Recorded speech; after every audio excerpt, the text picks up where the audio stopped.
Беше тоа на 7 ноември 1829 година, кога во Прилеп е роден Марко Цепенков, еден од најстакнатите собирачи на македонскиот фолклор. Неговата автобиографија представува богат избор за проучување на целокупниот живот на Прилеп од тоа време. Творештвото на Цепенков е собрано во 10 книги. Умре во Софија на 29 декември 1920 година.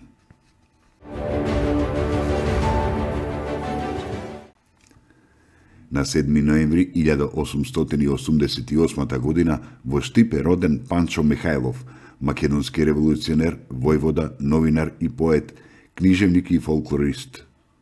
Убиен е во Софија на 14 јуни 1925 година. Беше тоа на 7 ноември 1913 година, кога стотина семејства од Скопје го известиле српскиот владика Викенти дека повеќе нема да примаат српски попови, бидејќи преминале во унијаство на Римокатоличката црква. На 7 ноември 1944 година Народно-ослободителната војска на Македонија ги ослободија Охрид и Гевгелија. Беше тоа на 7 ноември 1944 година, кога во Битола излезе првиот број на списанието за жени Македонка, орган на антифашистичкиот фронт на жените на Македонија.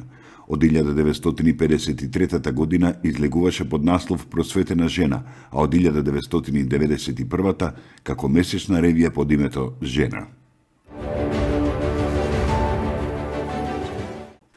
На 7 ноември 1945 година отворено е првото училиште на мајчин јазик во селото Миладиновци.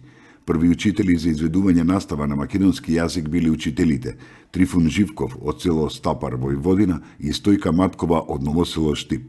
Од 7 до 22 ноември траел уписот на учениците, а редовната настава започнала на 23 ноември 1945 година. Беше тоа на 7 ноември 1946 година, кога заврши првата сојузна работна акција на тогашна Југославија на железничката пруга Брчко-Бановиќи.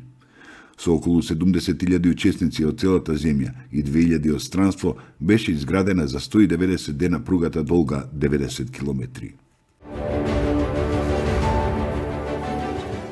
На 7 ноември 1947 година во Горна Џумаја, денешен Благоевград, со изведувањето на пиесата Печалбари од македонскиот писател Антон Панов, официјално ја започна својата дејност обласниот македонски народен театар.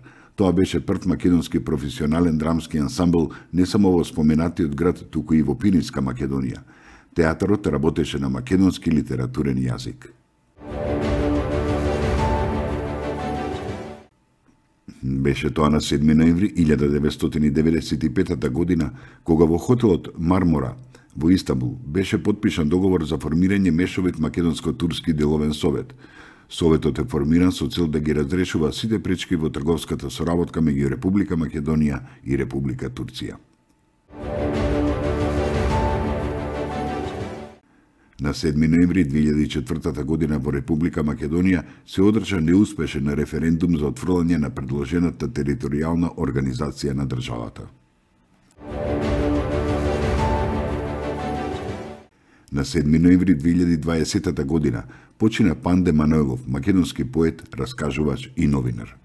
Најпознат е по песната за Палестина, што е напишал во 1982 година и ја објавил во весникот Нова Македонија.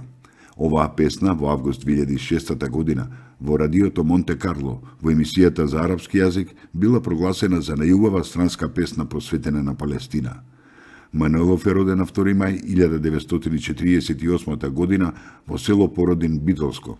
Завршил правен факултет во Скопје, работел во редакцијата на весникот Битолски весник Битола.